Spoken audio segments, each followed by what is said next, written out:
कहे गुलाल सबे नर गाफिल, सभी बेहोश है, कौन उतारे पार।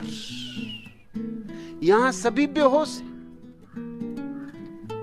कौन उतारेगा पार इस भीड़ को, इन पागलों को, इन गाफिलों को। ये खुद तो उतर नहीं सकते,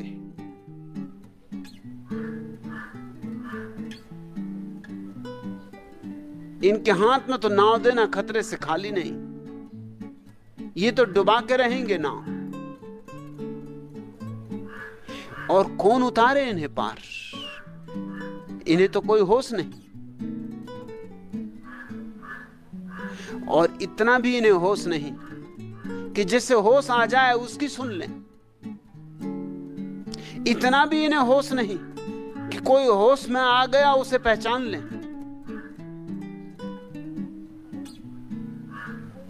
इसलिए थोड़े से ही लोग बुद्धों का लाभ उठा पाए। जीसस के कितने थोड़े से शिष्य थे, 12।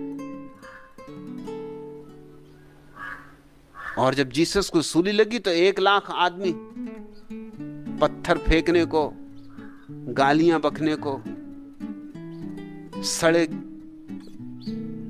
केले और टमाटर फेंकने को इकट्ठे हो गए थे। सुनने को कोई नहीं आता था, समझने को 12 आदमी केवल राजी हुए थे, लेकिन सूली देखने को 1 लाख आदमी इकट्ठे हो गए। ये जमात है पागलों की। मंसूर को गांव-गांव भगाया गया, गांव में टिकने नहीं दिया गया, क्योंकि वो जो बात कहता था वो होश की परम बात थी, अनल हक।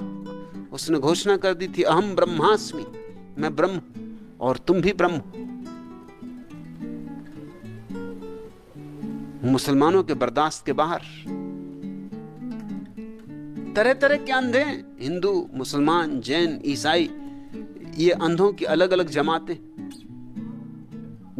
ही अंधों की, जमातें ही अंधों की हो सकती हैं। होश वालों की कोई जमात थोड़ी होती, होश वाले का कोई संप्रदाय थोड़ी होता, कोई धर्म थोड़ी होता, होश वाले का कोई देश थोड़ी होता, कोई जाति थोड़ी होती, कोई वर्ण थोड़ी होता। उसका तो होश ही वर्ण है, होश ही जाति है, होश ही धर्म है। गांव गांव से मंसूर को भगाया गया, कोई टिकने न देता था, कोई छप्पर में नहीं रुकने देता था, कोई भोजन नहीं देता था। लेकिन जब सूली लगी तो लाखों लोग देखने इकट्ठे हुए, अजीब लोग जो उसे सुनने कभी ना आए।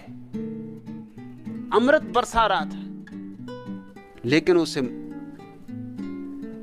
जब मारा गया, उसके हाथ पैर काटे गए, तब उसे देखने आए, उस पे पत्थर फेंकने आए, दूर दूर से आए, सैकड़ों मील की यात्रा करके आए। ठीक ही कहते गुलाल, अनुभव घर के सुधियो न जानत। तुम्हारे भीतर बैठा है, जिसकी सुधि आ जाए तो तुम्हें जीवन का अनुभव हो जाए। कासू कहूं गंवार, कहे गुलाल सबे नर गाफिल, कौन उतारे पार। बड़ी मुश्किल है, सब बेहोश है। कभी कोई अगर होश से भी भर जाता है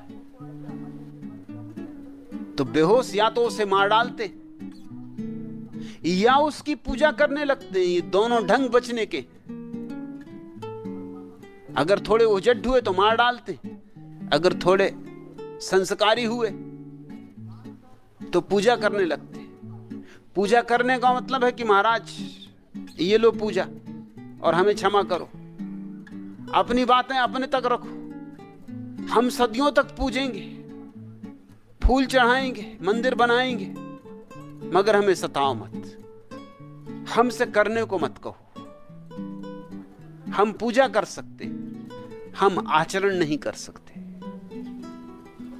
बुद्ध को नहीं सुना, बुद्ध की मूर्तियां बनाई, इतनी मूर्तियां बनाई कि उर्दू में जो शब्द है मूर्ति के लिए वो है बुत। बुत बुद्ध का ही अपभ्रंश है। इतनी मूर्तियां बनी कि बुद्ध और मूर्ति पर्यायवाची हो गए। दुनिया में जितनी बुद्ध की मूर्तियां किसी की नहीं। और बुद्ध ने कहा था मेरी मूर्तियां मत बनाना, कुछ करना हो तो अभी कर लो, जब मैं जा चुका फिर मूर्तियां बनाने से भी क्या होगा। पत्थरों को मत पूछते रहना, लेकिन पत्थरों के साथ हमारा मेल बैठता है, हम भी पत्थर हैं, हमारी दोस्ती बन जाती और पत्थर की मूर्तियां हमारे बस में होती। जब चाहो तब पट बंद करो, जब चाहो तब झूले पे लिटा दो, जब चाहो तब झूला झूला दो, जब चाहो तब भोग लगा दो, जो मर्जी हो सो करो, मूर्ति तुम्हारे बस में होती। लेकिन जीवित बुद्ध तुम्हारे बस में नहीं होते। उनके साथ तो अगर मैत्री बनानी हो तो तुम्हें उनके बस में होना पड़ता है। और वहीं अड़चन, वहीं कठिनाई। समर्पित हो तो ही कोई व्यक्ति शिष्य हो सकता है।